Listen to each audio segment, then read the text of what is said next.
Hey, y'all, welcome to the Common Good Podcast. Rob, checking my new birthday watch. 14th of July. Are you a watch guy? Are you? Got a watch for my Yeah. birthday, for my There you go. kids. Yeah. Oh, Yeah, is they it know I like never. is it a fancy one? Is it Rolex or something? It's a fancy brand. It's like an upper end brand, and there were 350 of these watches made. Oh, It's related to a guitar brand that works with of course. called Martin Guitars, a place you're familiar Yep. with the parking lot. Um, I've had a cigar at the little picnic table in the yard. Yeah, so very, very nice gift. A little guitar homage, and Nice. yeah, really nice. That's So great. I've been wearing an Apple Watch the last couple of years, Right. I don't know, 10 something, Yeah. and now I've got this one, and I can tell my wrist swells up some parts of the day, and the watch is looser. And Yeah. didn't know that was going I've on. got some friends that are like real watch guys. Like that's a whole Oh, thing. You uh-huh. know, that's Yeah. like that's not my thing, but that No. is a thing that's out there. Yes, and I don't know if you'd have to be into it if to get into the YouTube world of it, but it is Mm. significant. The YouTube people around watches is bonkers. So Yeah. yeah, yep. Yep. I see those people, and I know those folks. Whenever we're watching Antiques Roadshow. Are you an Antiques Roadshow watcher, Doug? Never No. once, never seen it. Oh, well, you're missing out. Whenever we're watching Antiques Roadshow, and the Rolexes, you get these guys like that were in Vietnam and bought a Rolex for $600 back in the day, and it's now worth $500,000. Wow, Well done, really? guys. Oh yeah. Wow, they're Oh, worth that yeah. much. There's I mean, not all of them. our little shopping mall up here next to us. Uh, Mm-hmm. the first indoor shopping mall in America. Indoor shopping malls were innovated right here, just across the highway from where I am. So it's been there a long time, 1955, the indoor mall. And it's kind of come and gone with its different styles. Then they built a fancy mall across a road from it called the Galleria, which just sounds fancy. Then our mall fell into great, it was really empty. There was the Apple store moved in, whatever, 15 years ago or something. They kind of was supposed to help. And then a Dave and Buster's, and then a movie theater. They're trying. They've turned this thing around into high end stuff. Rolex dealer, some other fancy watch brand I've never heard Wow. of, Tovas leather boots and leather gear. I haven't been in there in a year and a half or They have like two. a Gucci store. Yes, all of that. And the Yeah. flooring's been changed, the lighting, it's like this marble. Is this like so? Okay? I have two questions. One, does it still have a food court? Yes, And does the food court very include small. like, uh, I mean, is it high end stuff as well, or is it like Well, it that feels, Japanese place that's giving you like the samples of the bourbon chicken? of course, there's one of those. Yeah, there's one of those, and there's like some green salad Yeah, place, and and probably a yogurt, a frozen yogurt by the pound kind of mm-hmm. place. Yeah, I'm sure there's one of those, and there's Okay, and the always like second, the steak sandwich for the great steak place or something, like a Philly cheesesteak kind of joint. I don't know. oh, yeah. But And they're second question, moving, and now there's a did the big mall fancy walk? grocery store connected to it, and Oh, and did the do the mall walkers still walk? I haven't. You get there early in the I morning don't and you know. see the I mall. don't know. Oh, I was turned around by the advent of this fancy mall, which to yeah, our theme for today, it's a yeah. reminder. Things don't stay the way they were. Nope, things Yeah, change. It yeah. didn't in our country, in our culture, in our politics. It didn't always used to be the way it is now, Hmm. and it's not going to stay that way. It's going to be Yep. the theme of the day. Yeah. You know what got me thinking about this? Lindsey Graham dropping dead on Saturday. Just, on the phone, talking to Trump about Ukraine and, next thing you know, the proverbial pearly gates right in his sight. Yeah. I mean, it was really, we were all so focused on Mitch McConnell. It really was, unexpected. It would have been unexpected anyways, but, really unexpected because we were all focused on somebody else. And yeah, just shocking news. Yeah, shocking news. 71, Lindsey Graham. And I've been paying attention to Lindsey Which is Graham. young. He's a young man in the United States Senate. Yeah, he could have run for president in 10 years. A spry 71. Yeah, it didn't work out for him 10 years ago, but he could give it a try. He could have given it a try in another 10. Apparently we can have 80-year-olds. How old was Ronald Reagan when he left office? I don't think he was in his 80s. I think he was maybe 78, 77, Seriously? 78. Well, okay. And George Bush. How old was George W. Bush when he left? Because I felt like in 1992, I felt like H, relative to my age, was so old. And now he's probably, I don't know, he probably wasn't, he may not have been Lindsey Graham's age. I don't know. But it are you looking it up? Okay. I'm trying to find it. Yeah. See, that should be information just right there. Just a reminder keep riffing, and I'll yeah, just a reminder that our last two presidents been in their 80s.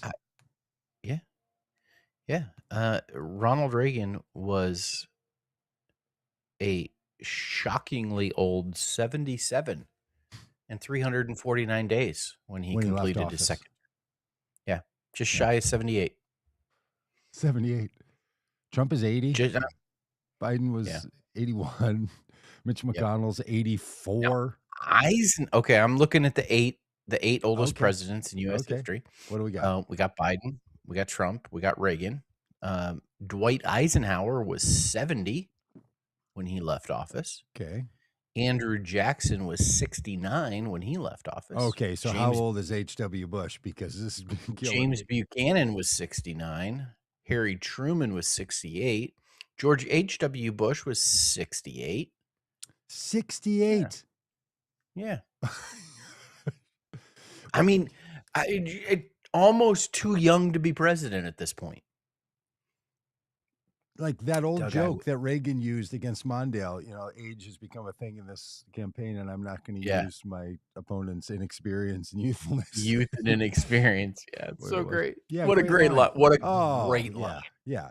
And when Mondale laughed and basically gave him a touche, that doubly sealed the fact that he was going to lose 49 states. Friends, just remember this. Yeah. Just take into account for a moment. Yes. In our lifetime. Especially you and I, as an older man, and you as a middle-aged man.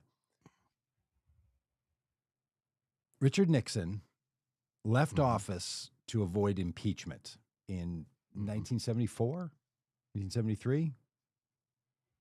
What date? Somewhere in there. Yeah.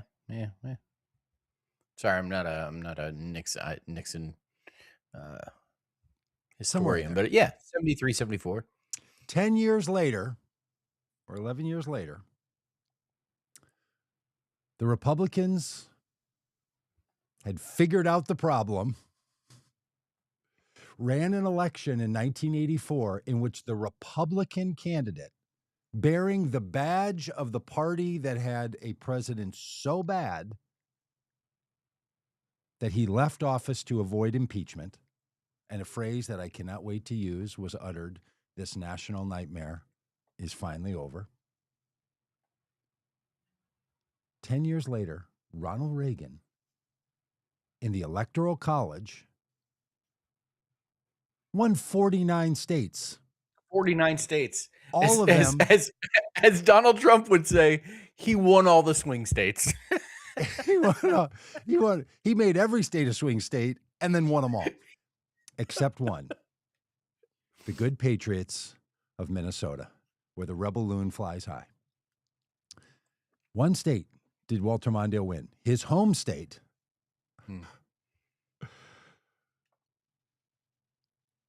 Politics changes fast. Yes. Yep.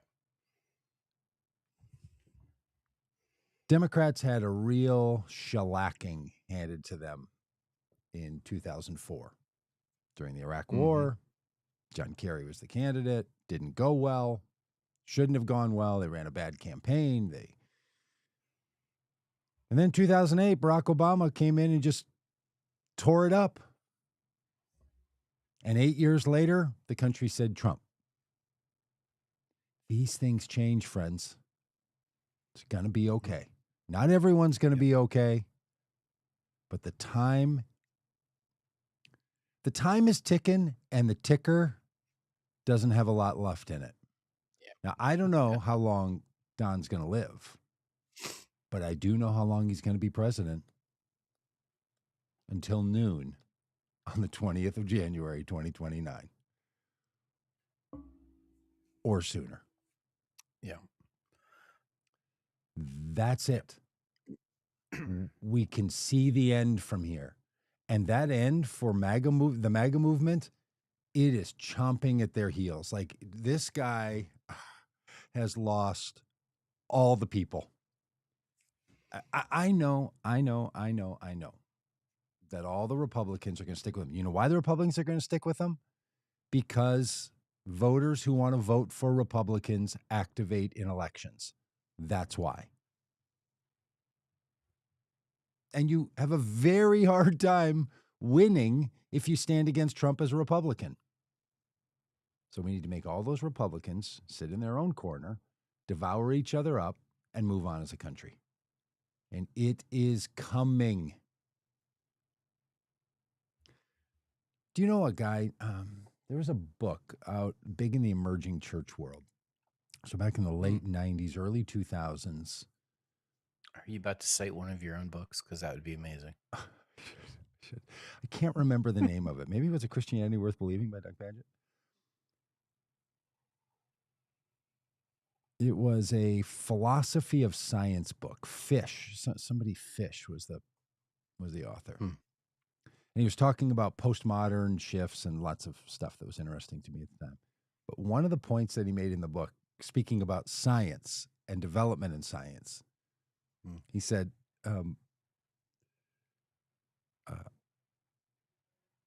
opposed to popular belief about how science advances, it doesn't advance one hypothesis at a time. It doesn't advance one experiment at a time. Yeah. Science advances one funeral at a time.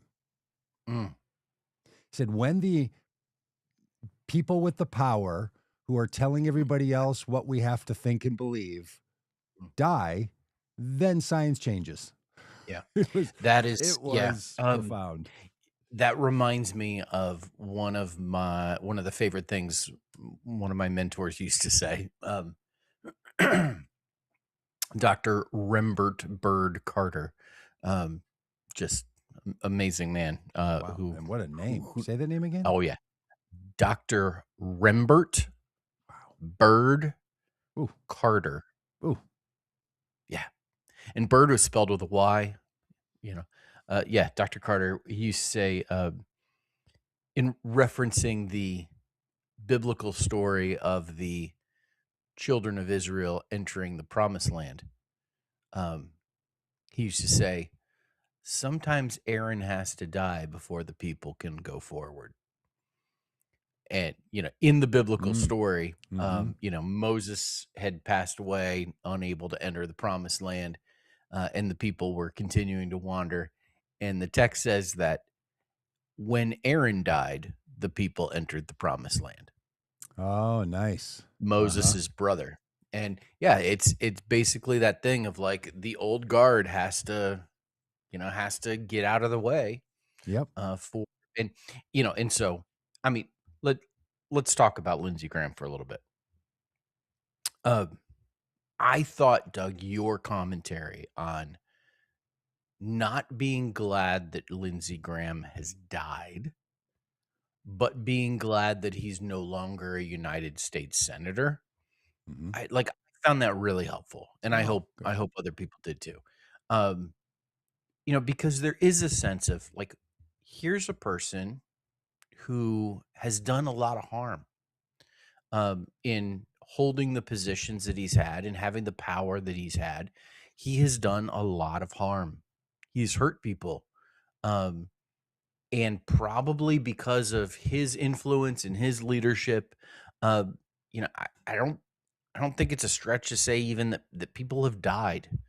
Um, he's someone who has been uh, very hawkish in Hmm. wanting the United States to be very involved militarily around the Hmm. world, Hmm. and we've seen, that has brought about, this endless war culture that exists in our country. That even though Donald Trump was opposed to it, he continues to, perpetuate it because here we are at war with Iran again. Hmm. Still. Still, um, I mean, this is what, our Lin- fifth or sixth war under Trump with Iran, because he told us that yeah, it ended. And then apparently there's a I new actually, one. yeah, I So he actually must be looked up just the other, ending and starting new yeah, wars yeah, I constantly. looked up the other day, and apparently, like, it's been over 40 times Donald Trump has said that the war in Iran is either Okay. done or right. Like, yeah, so it's So it's not crazy the amount. 40 Lin, years war, it's the 40 yes, times war. It's ended yeah, and then that's right. starts again, ended and starts Yeah, again. It's like yeah, my friends who and quit then, drinking. They say, I quit drinking. I can quit drinking anytime I want. yeah, I also yeah, just start again right away. But I can yeah, quit whenever I exactly. want. That's Trump on the war. Like, Yeah, sure, yeah, we're done. No, we yeah. started again. It's Lindsey just Graham has also participated in propping up people in power who have brought great harm to the country and the world.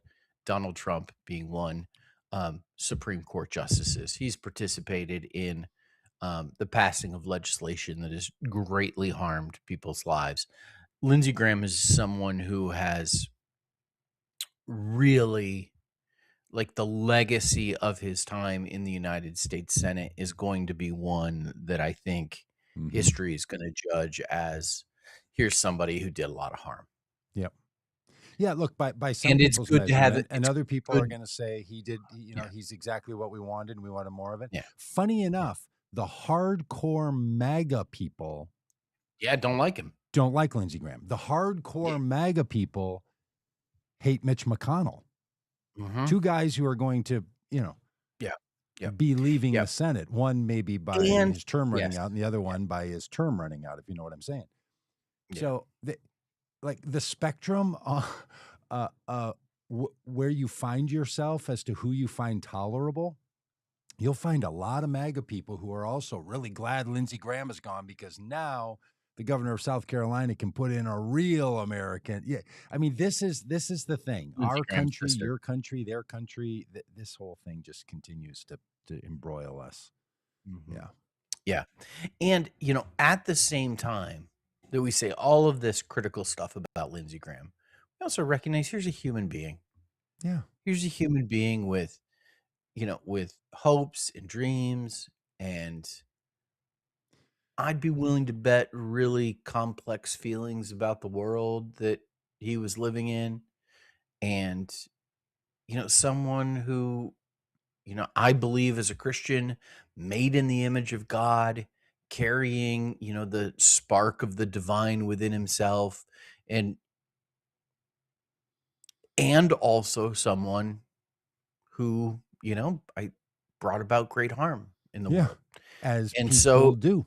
Yes. yeah, and so don't rejoice in his death in any way.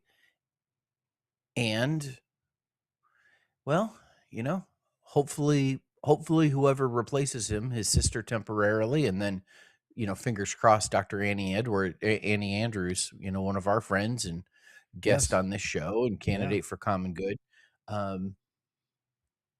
Hopefully whoever replaces him in the United States Senate will do less harm than he did in that position of power. Yeah. Amen. Amen to that. I have a little comment in the, I think it's in the video, which people can find in this YouTube channel or the Facebook thing, where almost lots of places where you're watching this, you can find it, or just go to Vocom and go on YouTube if you want to see it, or get on our email list and you have gotten it sent to you. Made a little comment that actually stole the sentiment from Rich Mullins, who is a musician. I said, look, Lindsey Graham is a beloved child of God. It doesn't make him special. It just makes him human. Like, God loves you, does not make you special. By definition, it makes you like every other living being. Yep. And there's a funny thing inside of Christianity where people want there to be not only their own love to have a boundary, of which Jesus, the author of the Christian tradition that I want to follow, says, love your God, love yourself, love your neighbor, and love your enemy all the same. Because that's how God acts, because God loves his enemy. God loves God's enemy. So that doesn't make anybody special.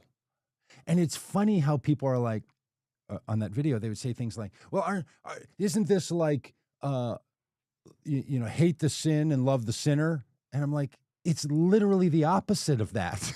It is the there should be no boundary to your love, and there should be no boundary to you opposing people who you love when they're trying to do things that harm. And the fact that we think that only people who are our kind of good doers deserve our love, that's the whole problem, right? For those of us who care about that thing, because, I look at Terry Lynn's comment here. Like, how you doing, Terry? How's that love thing rolling for you? Little Mike Nielsen. How you doing there, pal? With your comments here, because you can roll through life. And man, I'll tell you, Rob, we sent that email out and lots of comments in all the places where the video went up. People are like, oh, Lindsey Graham was a dirtbag. I mean, just like some of them were so funny. I had to read them out loud to Shelley because they were just cracking me up. And I get it if it's just, I don't know, the professional wrestling level of yelling at the world. But on a more serious note, it doesn't do us any good to love people who don't have and use power for good. And it does us nothing good to hate people who don't use power for good. It only does us good to collaborate with people who use power for good. That's your own affections or lack of affections should not be your primary concern, which is, I think, the thing about the Christian tradition, and many people find this in other traditions as well, that's freeing. You don't have to worry about who you should love. Don't worry about it, because you just love everybody. Yep. And as we say, and I said in the dealio, but not everybody you love should be a United States senator, and this man should, like that. And then people do this thing where they're like, yeah, but all the harm that he did and all the harm.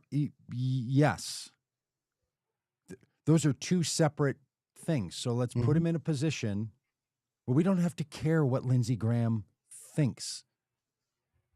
I wish the American people had made a choice in November of 2024 for the majority of us and the people of the world to not have to care what Donald Trump or Stephen Miller think. Wouldn't that have been great?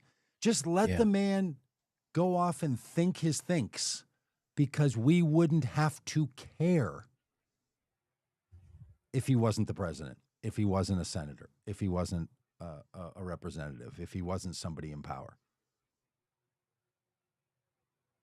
Yeah, absolutely. On the politics of this, Ed made a comment about, maybe Stephen Colbert will move back to South Carolina and run. And I've seen Hilarious. that a little bit. Oh, really? And I get that. Yeah, I've seen people mention that. This is just for people to understand. This is a Senate seat that was already being contested. Lindsey Graham was running for re-election. This is not like he's in the middle of his term and Oh, I there's, see. 4 more years and there's going to be a special election to see who fills it. No, that's not what's happening here. Lindsey Graham's sister was appointed to fill his seat That because happened yesterday. yesterday. Yeah. Man, the nepotism Because in the Republican Party is unencumbered. yeah. They do not Because care. They just see all of it as the family business. These very yeah. people who couldn't stop crying about Hunter Biden.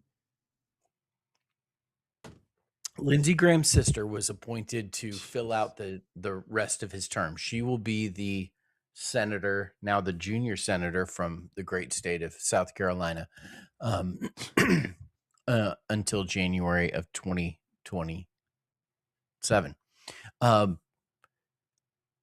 At the same time, there will be a special election, not to decide who the next senator will be, but to decide who will be the Republican nominee for that seat. Yes. Because that seat is already up for re-election in November. The Democrats don't need Stephen Colbert to move back to South Carolina and run because the Democrats already have a candidate running for that seat. Yes. Annie Who, Edwards. according to polling, was catching up with Lindsey Graham in the polls. Yes. That candidate is Dr. Annie Andrews. You should look her up. You should find her. She has been a guest on this podcast in the past.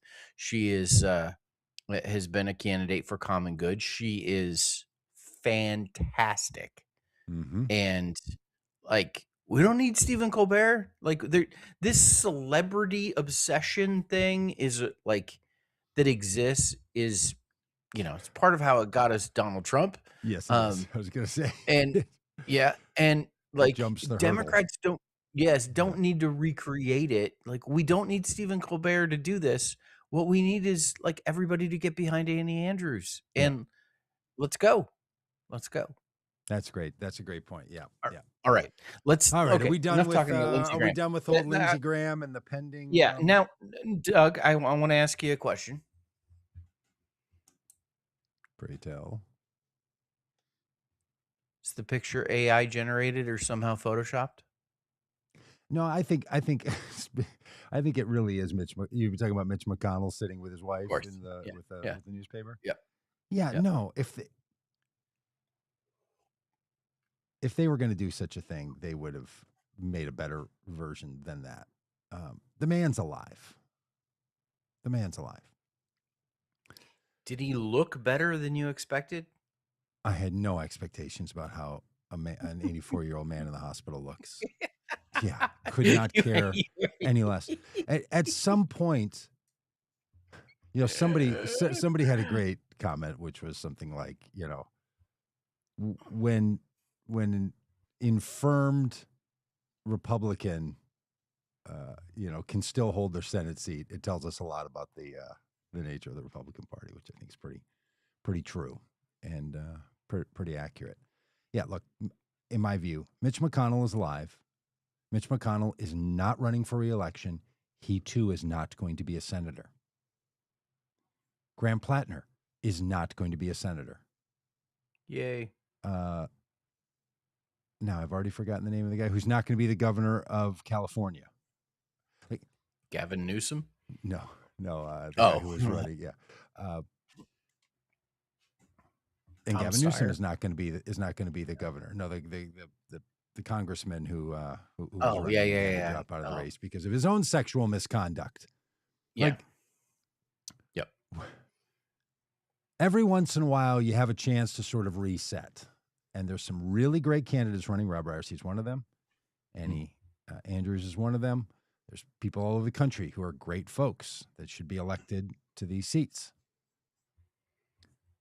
Things don't stay the way they are. And I'll say to those who want the politics to be the way I hope that they are, that the crassness and the crude behavior and the crude languaging and all just the profanity and grotesqueness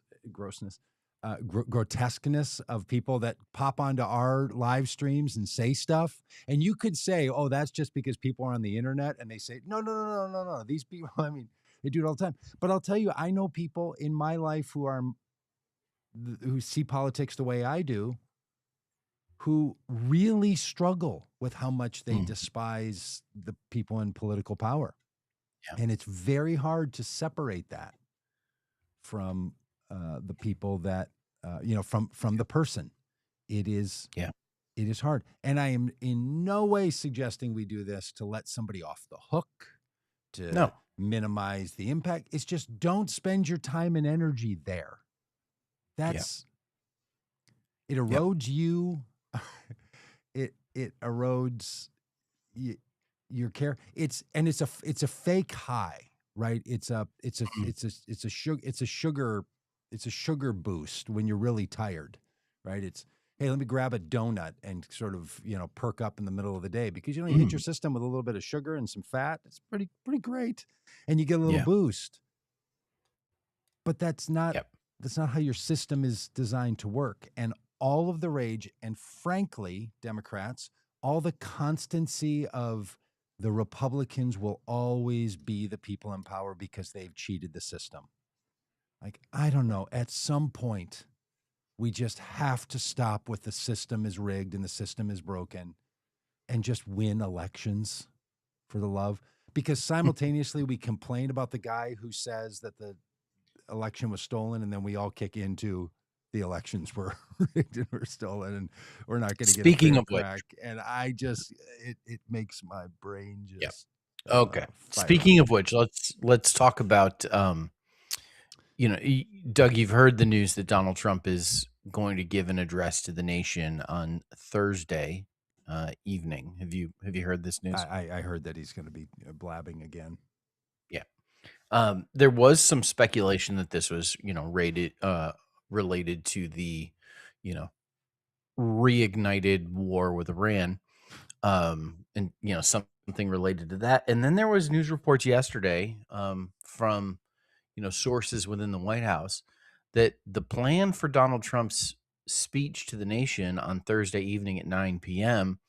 is that he is going to announce that there has been definitive evidence uncovered showing that the 2020 election was interfered with by foreign elements, which the most significant upshot of which is that in the state of Georgia, the two elected senators elected in Georgia in the 2020 election, Senator Warnock and Senator Ossoff, are both illegitimately elected as the result of election interference and chicanery. And Donald Trump is going to announce that the two senators from Georgia should not be United States senators. Awesome. Do you know who's going to care? No one. No one. I mean, this is how far our presidency has devolved. Everybody just calculates in that Donald Trump is going to write things, say things, and make statements of things that have no relevance and are not related to the truth. So people don't care.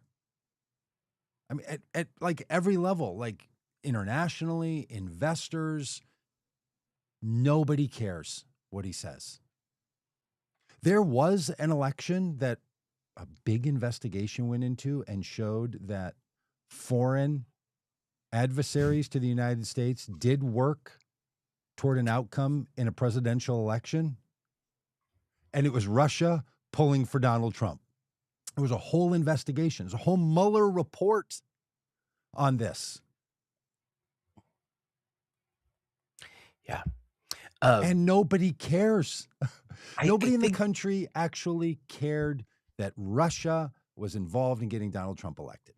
Donald Trump coming out and saying that some country, maybe it was Venezuela, maybe it was China, maybe it was satellites.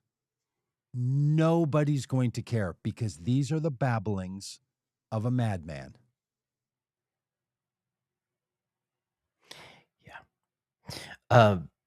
And it used to be that if the president, remember in the West Wing with that fine little episode, and they were talking about how if a particular person running for re-election didn't sort of get on board with the president, they were going to fly Air Force One into their state and land and have some meetings and feel the full weight of Air Force One coming down on the political campaign. Mm-hmm. All gone. Yeah. Donald Trump spends his time calling in to low-rate television shows and podcasts to try to make his point. He finally probably got the national security advisor out of her role when she was investigating the files taken from Fulton County, Georgia. Yeah. Oh, I mean, the other amusing thing about it's just this absurd. is Should we live stream it? Should we put it on and then sit over here like the Muppets and talk? I have like Statler and Waldorf. I have thought about that, but I have a speaking engagement on Thursday evening. That good for you. Yeah. There's an anti-ice vigil that is happening in Fort Smith, Arkansas, that I'm going to be at and speaking at. The really ironic thing is that Donald Trump is going to make this case, apparently, allegedly, it might be something different. He's going to make this case about election interference and how these elections in Georgia can't be trusted. The really amusing thing about this is he's going to do this at the same time and probably make the case that this is why we need the Save America Act, this bill that everyone thinks will solve everyone. I say not everyone, but you know what I mean. Thinks that this bill will solve election problems in America because it will institute voter ID or picture ID, photo ID when you vote. Doug, in 2020 in the state of Georgia, photo ID when you vote was required. Yeah. Georgia had in 2020 one of the strictest election requirements in the country.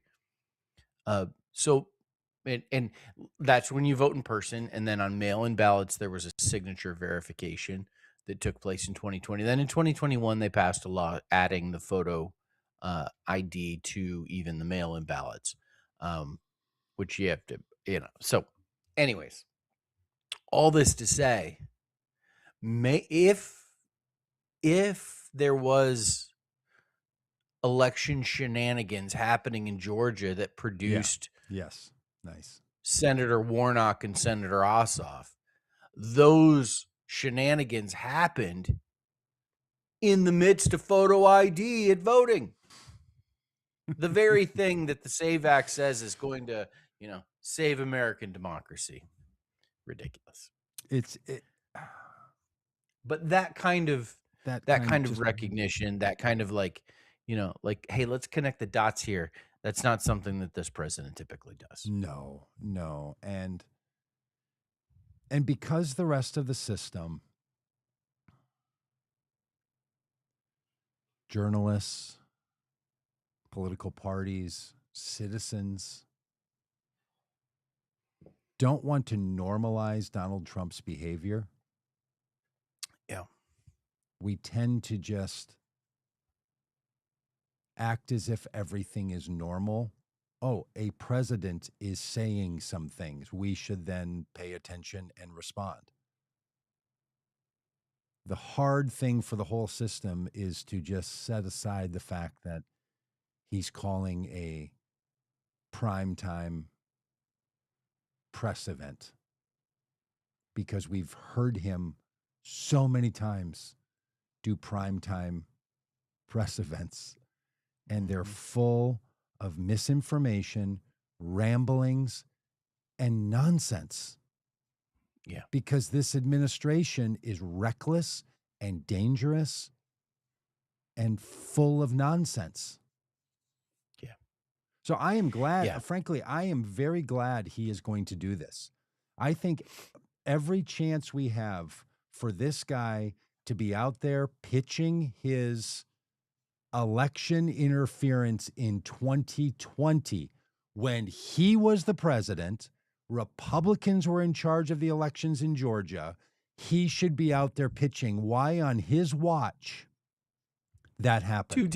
Why on his watch 2 Democrats won in Georgia?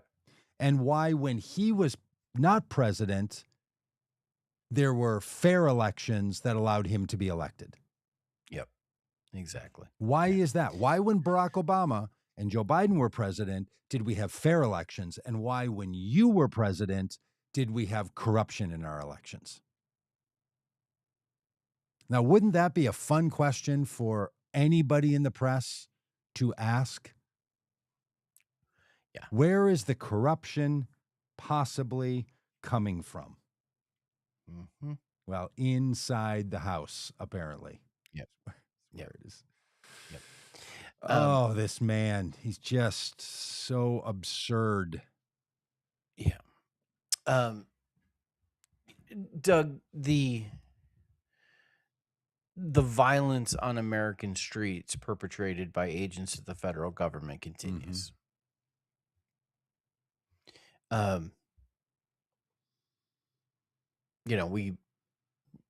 We know now that in Houston a week ago, ICE agents shot and killed a man, Lorenzo Araujo.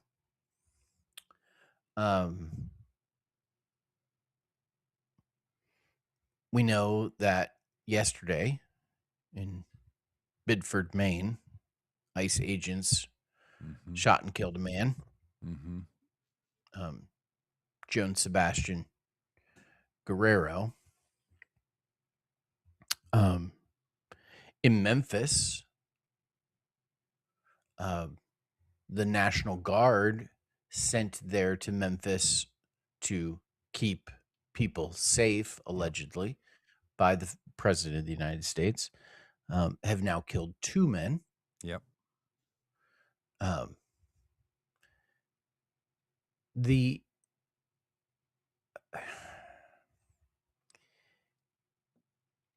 At what point are we going to finally say, hey, the federal government is killing people in our streets, and it's not okay? Yeah. Well, It's I think not we are okay. saying it. And it's being said all over the country. I know there's been people have lost their roles and their jobs over this stuff. And the full measure of justice has not yet come for all the misdeeds. But the American people hate the idea that federal agents are shooting and killing people. Republicans hate it.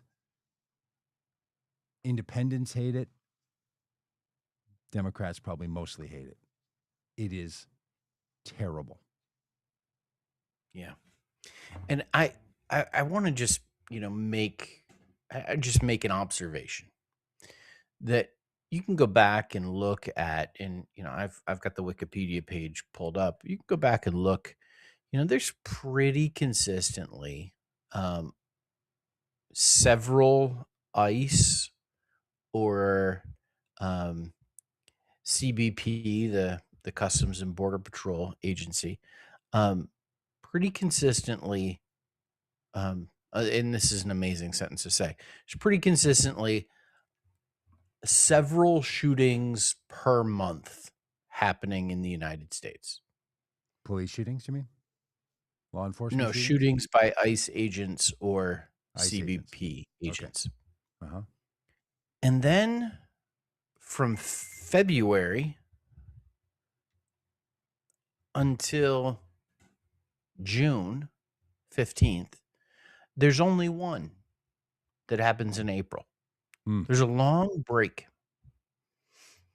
And then June 15th, there's a shooting. June 16th, July 1st, July 7th, July 13th.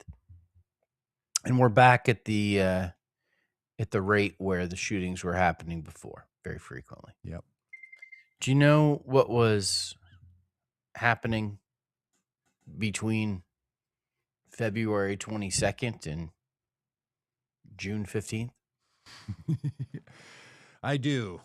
There was some national public awareness around masked federal agents shooting Americans dead in And their there car was, and on the ground.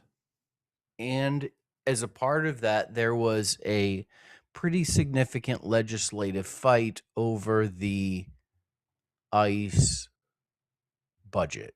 Mm.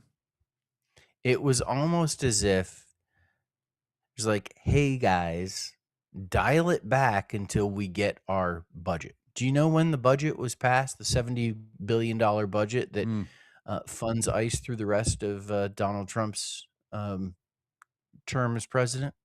Oh, I hope it was that, like one of those dates.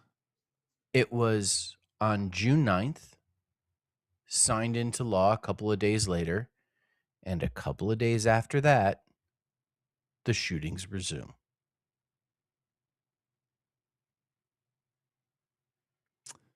Well, as the conspiracy theorists like to say, there are no coincidences. Wow. This agency needs to simply be abolished. I am all for spending $70 billion over the next 3 years on our immigration system. Let's do it. Let's spend $70 billion on our immigration system, and let's use that money to hire asylum judges and immigration judges and staff people that can help alleviate the bottleneck that exists at our border. Let's hire staff who can process visas, who can handle applications, who can move people through the process. Because let's spend the $70 billion on that. Right. Not on the people who are killing human beings on American streets. Right. Great point. Not on a bunch of cowboys driving around, riding around, gathering up the worst of the worst. Police academy dropouts shooting the wrong people.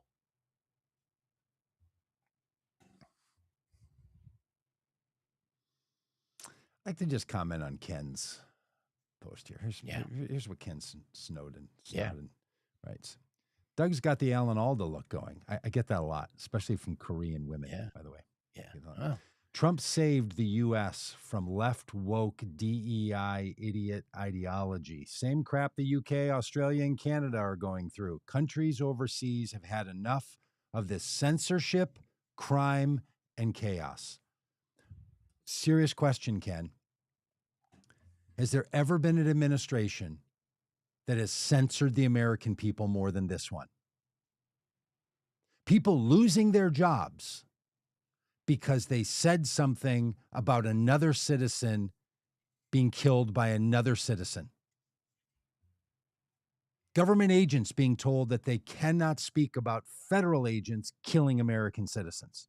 So you have Charlie Kirk's murder becomes something that comedians can't joke about. People working at their own private businesses can't put social media posts up about. Putting out a hit list on people who oppose the government. The censorship in the Trump administration is so un-American. Crime under the Trump administration higher than ever. The crime of the Trump administration, unprecedented. And the sheer chaos from immigration to tariffs to international places to American city streets. I mean, look, I get it. You may want to say Democrats, somebody said in the comments earlier, the worst Democrat, the best Democrat's still better than the worst Republican, blah, blah, blah, and that the left wokies ruined America. Really? Okay, again, 4 years of Trump, America's terrible after 4 years of Biden, 2 years of Trump, and it's not better yet? What? If you don't want censorship, crime, and chaos, and nice alliteration, give you extra points for that. Yeah, Is this really the? Is anybody in MAGA woke in MAGA anti-wokey world really going to make the argument that there's less censorship because some barista told you to use they pronouns? You think that's the same as the government shutting down entire agencies meant to protect censorship against censorship? Yeah. Or it's just insane. Yes.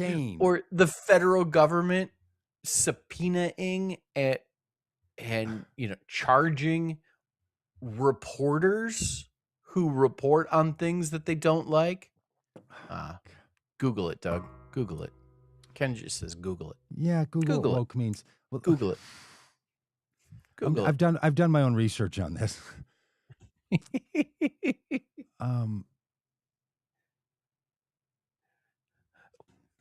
If you don't, Doug, I have a very exciting thing. Can I just interrupt the pod? Can I just interrupt the podcast for a moment? Of course. My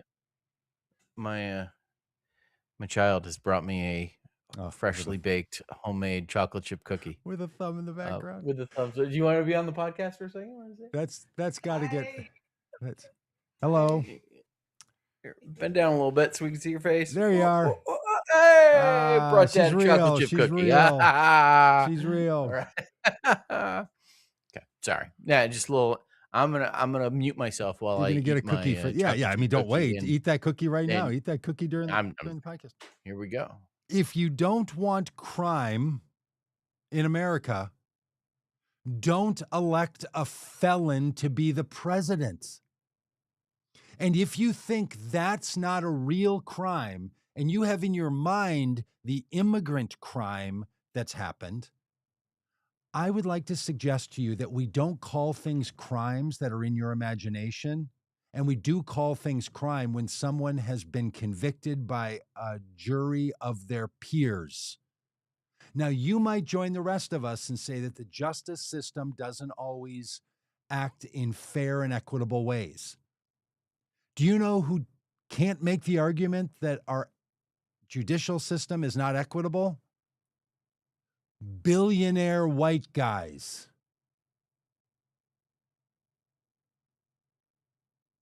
The man is literally a felon who pardoned other felons.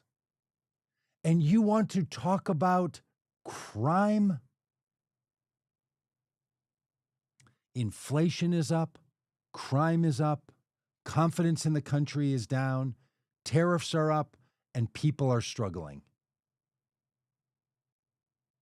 A government that used to work on behalf of the most impoverished in the world was gutted by this guy and literally his billionaire, incompetent former booster. Yep. And let me just finish this thought, because the things we are saying right now, the things I am saying, the things Rob is saying, this is what every person who used to work for Trump or was part of helping Trump get elected and then Trump turned on them also says. All of them. His former chief of staff, his former campaign partners, people that went out on the road for him to get him elected, have said, why did this turn into a crypto crime presidency that cares about nothing other than enriching itself and taking from the American people? That is what the boosters of this guy are saying. So, friends, I know that people are going to write on there, you're a fucking idiot and you're a moron, because that's the only thing they have to say. And the very thing they'll say about us now is this long, long, long growing list of people who now think the way we do. Yeah. And let me tell you this story about one. On Saturday, I was at a voter registration drive that was taking place in Rogers, Arkansas, close to the very first ever Walmart store number 1. Not directly in their parking lot, but in the parking lot of an adjacent restaurant that allowed us to use that space. During the course of that voter registration, there was a large white pickup truck that pulled in rather aggressively. And, when you do this kind of stuff in the public, and Doug, you know this, that, you see a large pickup truck pull Yeah. in kind of aggressively, and, you've got some stereotypes and some sense of like, oh, I'm not quite sure how this is going to go. Right. Right. We've done enough. We've done enough of this stuff. Been around. This wasn't a Prius pulling in. An older gentleman got out of the pickup truck and he started walking towards us. And he said, I want to change my party registration. And the lady who was the lead organizer of this event kind of walked up to him and said, oh, yeah, we can help you with that. You can do that. And he said, yeah, I've been a Republican. I want to be a Democrat. And he sat down and, filled out the forms, which are ridiculously too complicated. When he got done, he took a form for his wife that he was going to take home with him for his wife to fill out. I spent a couple of minutes talking. Campaign events, you guys have the forms for people to fill out. This was not a campaign event. This was a voter registration event. Oh, it was a registration. It was. Okay. Yep. And so I spent a couple of minutes talking with Dennis after he finished filling out his form. Took my picture with him, and he was like, "Oh, don't put that on Facebook." So I haven't shared the picture. It's just on my phone. But Dennis told me that he lives in Pea Ridge, Arkansas, which is not a big city. This is It might have folk. a branding problem for a area that wants people to move to it. Yeah, this is country folk living in Pea Ridge, and I mean national. There's a major Civil War battle that happened in Pea Ridge, Arkansas. And there's a museum there. But anyways, Dennis, older white man driving a pickup truck, says to me, he's a lifelong Republican. He voted for Donald Trump 3 times. And he said, I said, well, what happened? And he couldn't really pinpoint one thing. He just started kind of like, I mean, the war and how much everything costs. And then finally, just kind of almost exasperated, he's just like, I'm just sick of all of it. Just tired of all of it. And his response, I mean, I don't know about you, but I am sick of this shit. I'm sick of it. Can't he just behave like a normal human? Okay, go on. Dennis was echoing Megyn Kelly for sure. And but so upset with Donald Trump and what he has done to our country that Dennis's response is not, well, I'm going to vote for a different kind of Republican. Yeah. Dennis's response was not, well, I'm just going to sit this out and wait until there's, a better alternative. Dennis's response was to pull into a parking lot on a Saturday afternoon where the weather, where it was 100 degrees. Nice. sit and fill out a form simply so he could change his party affiliation. Doug, primaries are over here in Arkansas. You don't have to I see. Mm-hmm. like be a Democrat, like to vote for a Democrat. But he is so sick and tired of this president and this Yeah. administration Yes.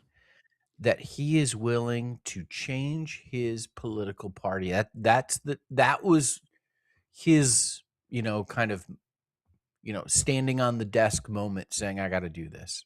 Yeah. And Doug, I think it's really important for all of us to remember, nothing but welcome for Dennis. That's right. Welcome home, Dennis. I shook his hand, asked for his vote, welcomed him. Yeah, he's voted for Donald Trump 3 times. Okay. But welcome. We're glad to have you, Dennis. Rob, as you know, that story, that thing, that there are thousands, tens of thousands, there's not just one, hundreds of thousands of Dennises all over the country that are just like, I can't do this anymore. Yep. And look, some of those people will be Lindsey Graham, who stood on the Senate floor and said, that's it, I'm done, after he watched Donald Trump send violent criminals to attack the United States House of Representatives and beat police officers. And then according to Donald Trump, who's now telling a story after Lindsey Graham is dead, according to Donald Trump, that afternoon, Lindsey Graham called Trump and said, I don't even know what I said there. Did I say that? Because I take that back if I said that.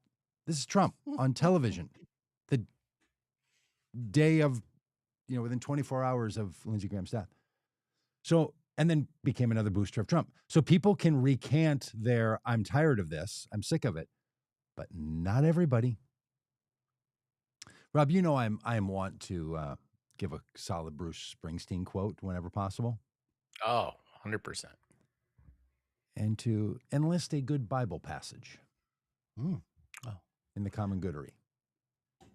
One of the more famous stories, which matches a series of other stories that are held inside the religious texts of Judaism and Christianity, is the story of Saul, a Pharisee of Pharisees, whose job it was to implement keeping the religious community in order.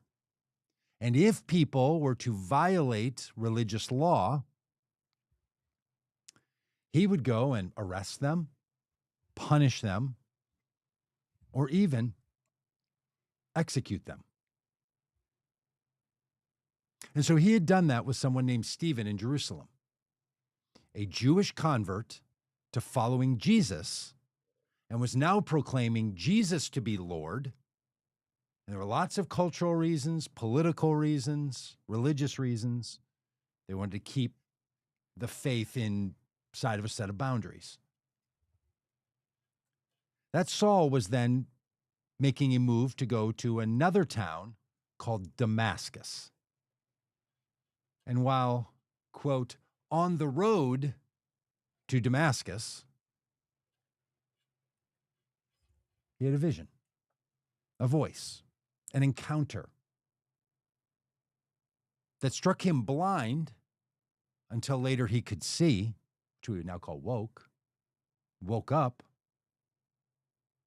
And the voice said, Saul, why are you persecuting me? And he said, I don't even know who you are. And I said, the voice in the vision says, I am Jesus, the one that you are persecuting. Saul converts to the story of that Jesus. His name becomes Paul the Apostle, who got a city named after him right down the street from where I live right now. Saint Paul, the Apostle Paul, was the most rabid protector of the system until he wasn't. He ends up going and living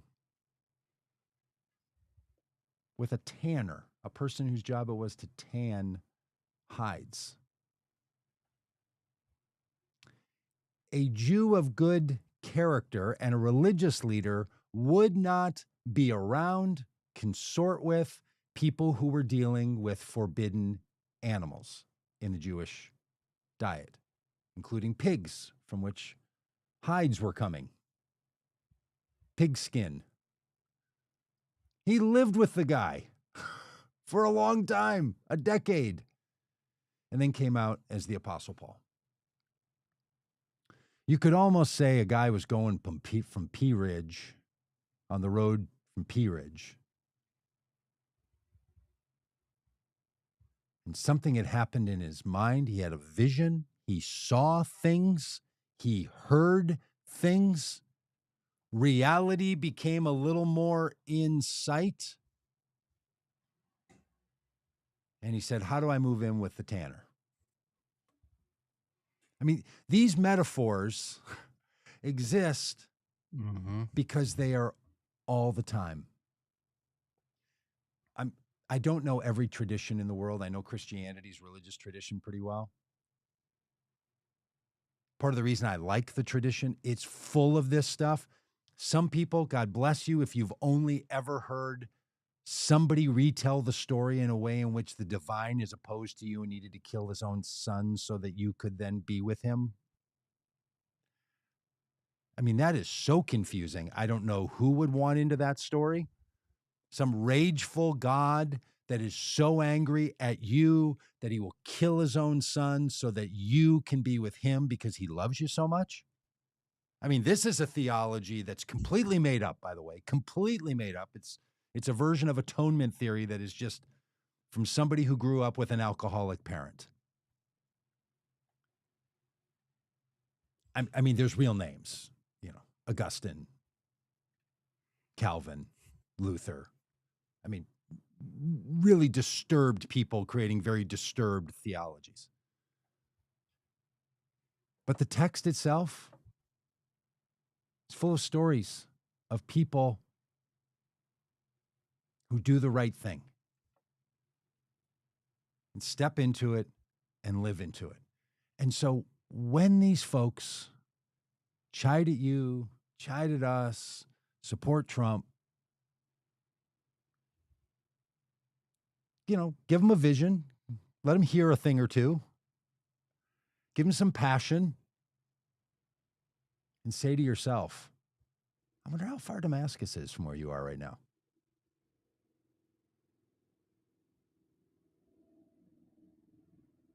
Or, I don't know, just think the whole thing's rigged and people never change and somebody in power has all the things and it's the billionaires and there's 11 people making all the decisions in our current 2026 version of the Illuminati. I don't know that. Or there's a big people movement that people of the common good have been losing the arguments. Because, Rob, you have this great bit, which is, like you want to win an election, not win an argument. Mm-hmm. Yeah. But at some point, we also need to kind of like win the, win the hearts and minds so that people are like, well, that's a better idea. You people at least have a better idea, even if you don't have a better implementation of it. At least there's a better idea of it. And frankly, Democrats that I want to win elected office haven't always had a better idea. 100%. I feel like during the sermon there, you wanted to say something like somebody sitting in the back row at church and is like, "Hey, man, if the pastor would stop for a minute, I would chime in." Just tackle you. Hey, did I miss the Springsteen quote? No, I said I want to do a Springsteen quote, and I'm also somebody who wants to always give a little Bible reference, so I gave a little Bible. Oh, I thought you were going to give us a Springsteen quote. No, I was giving you a Bible reference. That whole thing I just did, that comes from the Bible. I'm sorry. I should I get that. I thought for fundamentalist pastors. That comes from the Bible, from the book of Acts. Right. Yeah, I appreciate that. But I thought I was under the impression we were going to get a sermon punctuated by a Springsteen quote. Oh, yes. Was I the only one who thought this? Folks in the chat, help me out here. Come on. Would you like us? us? Are you begging? Are you begging for a little more? Are you saying give it? don't leave me Springsteen quote hanging. Yeah. Should always remind us that big story of faith that we're in is not just our family and our tribe. If we could just see each other as brothers in arms, we could love each other. The Hebrew text, which then is taken on as the Christian text in the book of Genesis. Yeah, I don't want to hear any of this until we get a Springsteen quote. Lynn and Alex are with me. A story probably best summed up in Bruce Springsteen's song, Here we go. Adam Raised a Cain. Hmm. And the idea that Adam raised a Cain, that the Son of God, Adam, for whom Jesus becomes the second Adam, creating a family of faith that's open to all and not to some tribes. That Adam had a son. One was Cain, who killed the Son of God's other son, Abel. In the story, you got four big characters: Adam and Eve, Cain and Abel. One killed the other. 50% death rate among the Son of God's sons. 50% murderer rate. I mean, we haven't seen this kind of tragedy since the Trump kids took over the federal government and started using it for their own personal piggy bank. I don't want to wish upon them a Cain and Abel story, but boy, there's part of me that would find some real correlation there.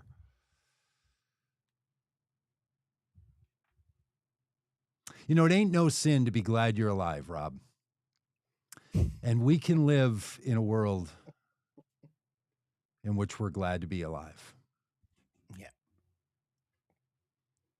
And we swore no surrender. And on this train, faith will be rewarded. I could just go on and on and on. Yeah. With random Bruce Springsteen quotes of lots of goodness. We've met the enemy, and he is us.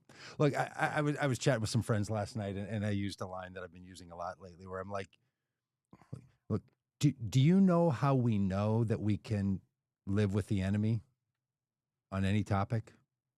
Because we live as our own enemies. Human beings maybe aren't the only animal. There's probably another one somewhere, I just don't know which one, that regularly self-harms. I mean, you might get an animal that gets a fetish and licks, and then they get a smell. But like the degree to which humans with full consciousness, though, as we understand it, are constantly are self-harming is amazing. Mm-hmm. To the degree that if anyone else spoke to most of us the way we talk to ourselves about ourselves, we wouldn't want to spend another minute with the person. Yeah, totally. But we figure it out. Mm-hmm. We are the multitude. Like there is a real sense in all spiritualities that I know of that contained in us is the multitude that is all of us, and all this kind of philosophical stuff. But look, we get it. But most people continue to live in a pattern until a better option is presented. My friend Tom used to work in a drug rehabilitation system in a prison, in Lino Lakes Prison here in Minnesota. And he said the thing that he had to come to terms with and understand as a drug counselor was that for many people who use drugs in a way to satiate difficulty in their life, and it leads to hazard for them. That using drugs is not their worst choice. To them, it's seen as their current best choice. Yeah. So his job is not to show them how bad that choice is, because from their vantage point, that's still the best of all options. What he has to do is help them to see that there's a better other choice. I mean, this is to the heart of a lot of therapy. It's the heart of a lot of addiction recovery. Lots of things. Take this reality, spirituality, and I would say our politics. Most people, our friends in the chat here who write this stuff, or anywhere they write, our friends and family who say stuff like, well, who else am I going to vote for if not a Republican? Because, the wokes, they do this. They really, truly believe there is no better option. I mean, Rob, I know we get occasional people on here that are like, I just love the man.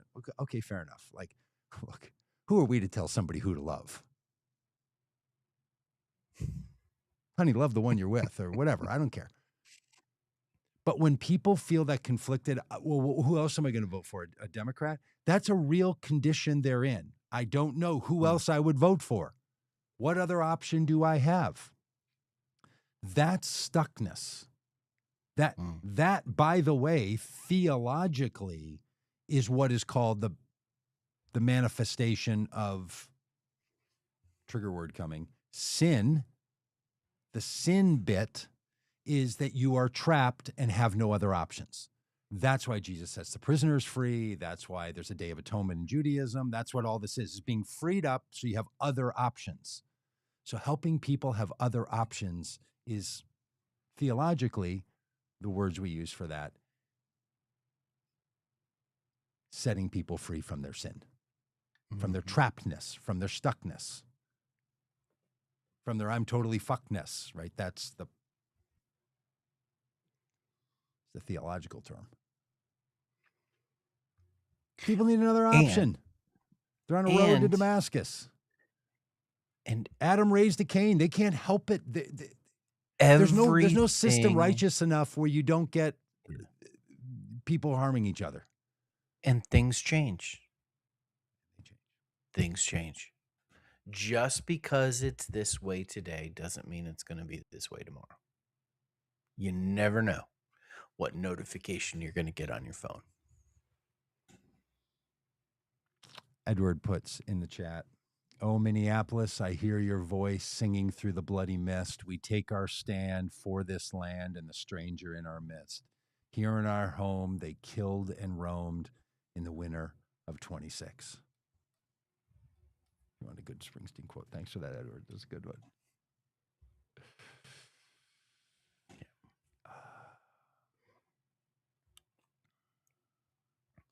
Yeah. Science changes one death at a time. Politics change one election at a time. And there's a long time between them. And don't get discouraged. The time is coming. I mean, to be overly biblical about this, I'm really feeling my preacher bit. Yeah. This is what, by the way, the promises in the book of Isaiah that end up being taken and interpreted in a way that have Mary being a virgin when she births Jesus, is because in the book of Isaiah, there is a promise that delivery will come before the young girl who is a virgin is impregnated. It was a timing prophecy. She's a young girl now. She will reach an age where she is married and can have a baby, and delivery of the nation of Israel will come before then. That gets turned into a virgin had a baby. Do a whole other conversation about all of that. The thing I like about it is a timing promise. And it's not as good as this phrase has been for a lot of people. It's become, this phrase I'm about to use has become tiresome to me, like a very tasty piece of gum at the start becomes something that you're quickly looking for a trash receptacle because it's just lost its flavor. The moral arc of the universe bends toward justice. Mm. I don't know about that. I don't know if that's true. I do think that sometimes delivery takes a while. There's going to be a little Pagitt born in the world Mm. on July 23rd. Scheduled. Excellent. It's not yet. It's like a week from tomorrow. 15th. Yeah, A week from something like that. 9 days. A week from Thursday. There's a date when the change is coming. There are dates And who knows coming, it? friends. And there's no guarantee it won't happen before then. It could happen before. It's likely not to happen after because it's going to be a C-section. Yep. Things can be complicated. Yep. Yeah, everything's not promised. Everything's not guaranteed. It's still going to involve human action and human engagement. It's not set and settled, but there's a day coming. You know that old thing that the old preachers used to say in the world that I was in? It's Friday, but Sunday's coming. That's a reference to the crucifixion of Jesus, noon on Friday, and resurrection early Sunday morning before sun up, which somehow we get to call 3 days. And to borrow the joke from MrDeity.com, 26 hours, 36 hours tops. Going to be down. Great bit. I mean, not even a full 3 days in the grave. Just early the third day.